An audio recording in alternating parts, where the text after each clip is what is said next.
जब कभी भविष्य में भारत का इतिहास लिखा जाएगा और जब कभी हिंदुत्व की चर्चा होगी तो इस बात के लिए कि हिंदुत्व की लहर को आंधी में बदलने का काम किसने किया था, तो पूजनीय बागेश्वर महाराज जी का नाम हमेशा याद।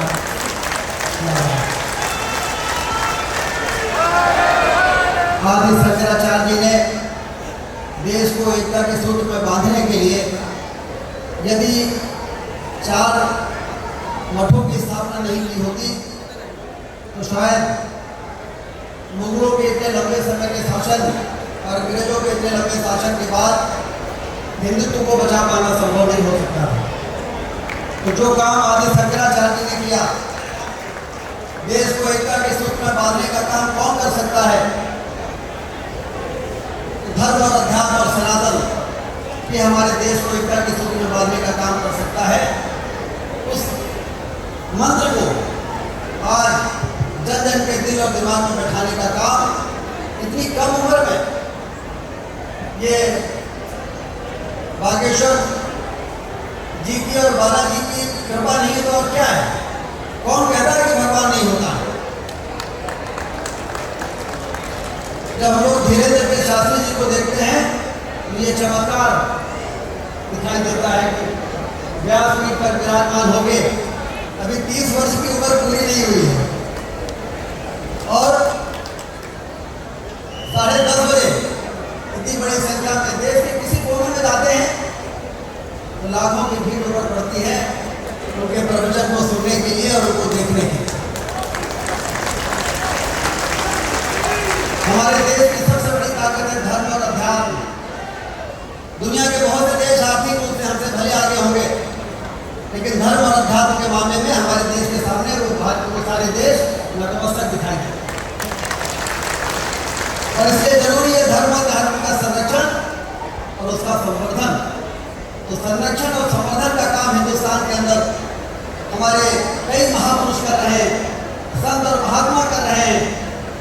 और इस श्रृंखला में धीरेन्द्र कृष्ण शास्त्री जी जिस तरीके से आज देश में इसका अगुवाई कर रहे हैं, उनके चरणों में मैं प्रणाम करता हूँ, उनका अभिनंदन करता हूँ, ईश्वर को धन्यवाद देता हूँ कि जब जब धर्म पर संकट आता है, जब जब आवश्यकता पड़ती है, इस प्रकार के महापुरुषों को जन्म देकर वो समाज को दिशा देने का काम करते हैं।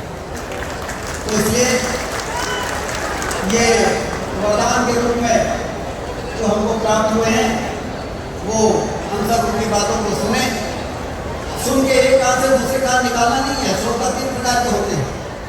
पहले श्रोता होते हैं जो भागवत की कथा को, राम की कथा को एक कान से सुन के दूसरे कान से निकाल देते हैं। दूसरे होते हैं श्रोता जो एक कान से सुनते हैं और दिमाग में ले जाते हैं और तर्क और वितर्क शुरू कर देते हैं। लेकिन सबसे श्रेष्ठ श्रोता वो होते हैं जो भगवान कृष्ण की कथा और राम की कथा को इस प्रकार के संत के मुखार बिंदु से सुन के अपने हृदय में लेकर बैठा देता है और जो हृदय में बैठाता है वही भक्त हो जाता है।